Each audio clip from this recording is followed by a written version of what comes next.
What's up, guys? Demon. I'm out, and you'll notice I'm probably going to be all over the place right now, and that's because, oh yeah, there's a hurricane coming. So I'm dealing with a pretty substantial chunk of winds, and, well, whatever. I mean, it is what it is.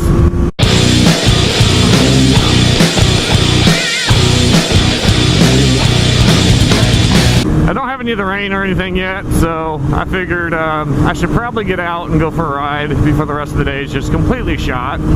Figured I'd bring you some semi-live coverage because I'm going to get this video edited and uploaded hopefully before this thing hits. So right now I'm going to head down toward the beach, see what there is to be seen. I wanted to get out and go for a ride. I found 2 dead black widows on my porch.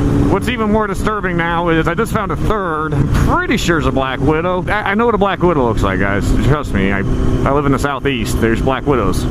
What makes me question it is that it was in one of my porch chairs, and it was a flat black widow. I go out on the chair and I'm about to sit down, and I'm like, wait, there's like a dead squished spider here, and I'm looking at it and you can't see the abdomen at all. It's just completely gone.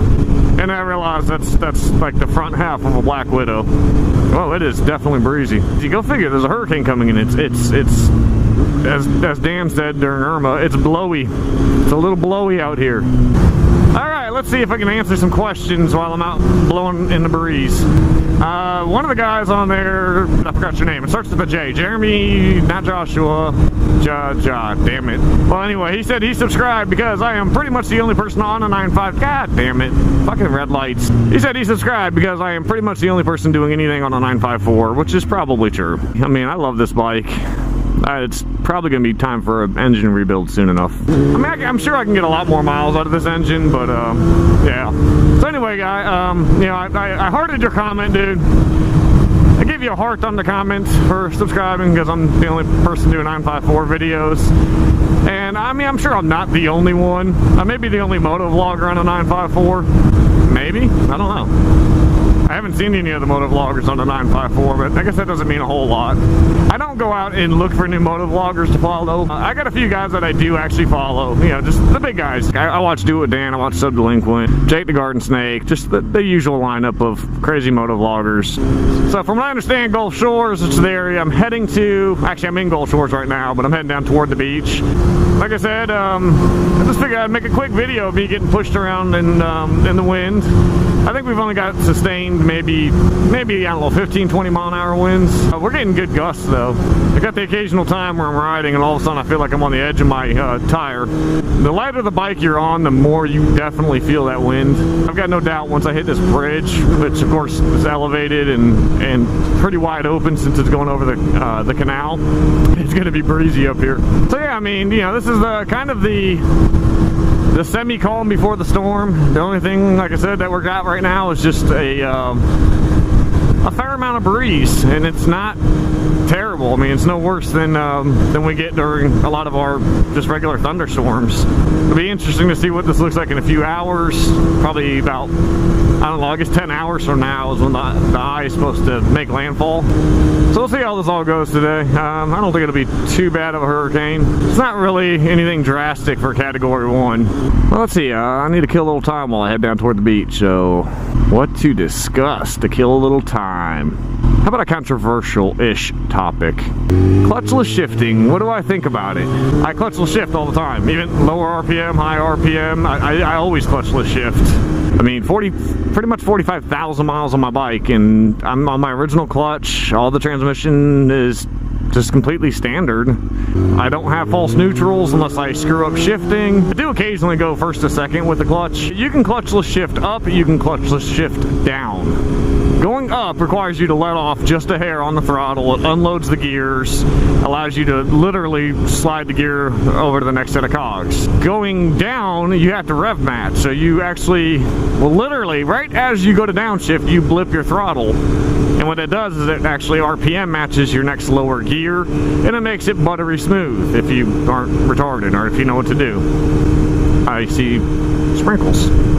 Nothing bad. I got a couple sprinkles on my shield. So maybe it's here, and I didn't know about it. Clutchless shifting. I don't know. I mean, you got all sorts of guys that they swear up and down your bike's gonna blow up the first time you forget to use the clutch. I'll tell you, the harder part is going clutchless for years and years and years, and then trying to use the clutch. Like, I can't. I'm at the point now where it's like I can't launch because I don't use my clutch. I use it to go, and that's it. There we are. Now we're getting down into the meat of it. You can see I don't live that far from the coast at all. Like 10 minutes. 10 minutes I could be down to the coast. So anyways, clutchless shifting is I don't think it's bad for your bike if you do it right. When you downshift on a bike, you're supposed to rev match anyway, whether you use the clutch or not. So you can always tell the guys that I think have a lot more riding experience or riding correctly, because they will actually rev match whether they use the clutch or don't use the clutch. You see how much sand's always here? I watched my buddy slide his ZX14 in this same spot so many times. So, I mean, clutchless shifting, not as good as a quick shifter. A quick shifter literally allows you to be like full throttle and go up to the next gear, and what it does is it basically cuts spark to the plugs.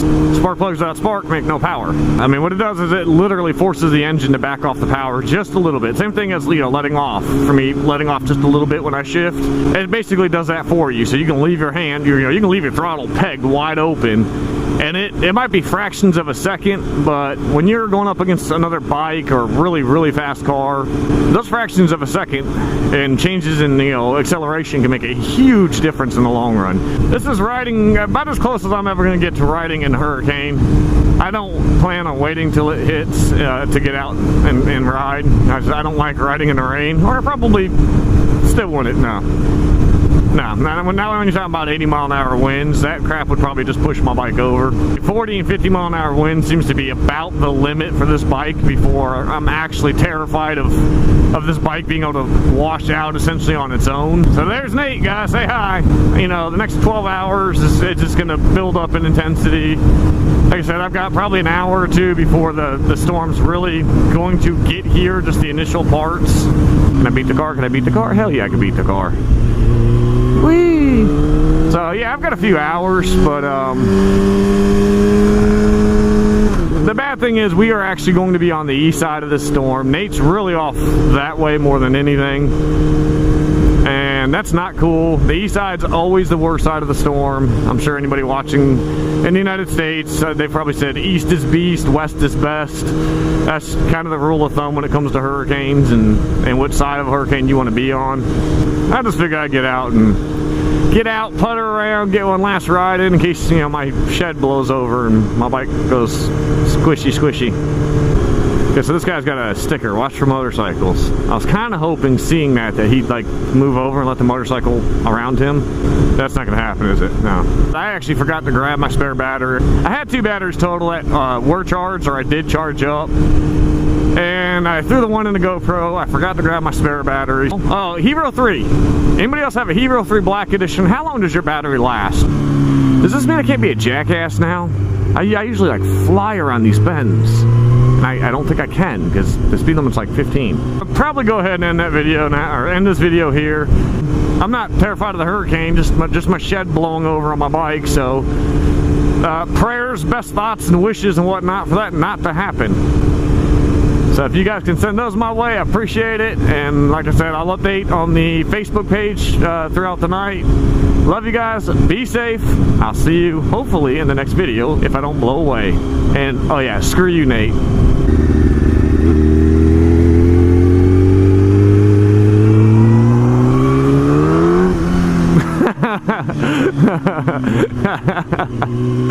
Oh, I lifted the front end. I didn't even gas it that hard.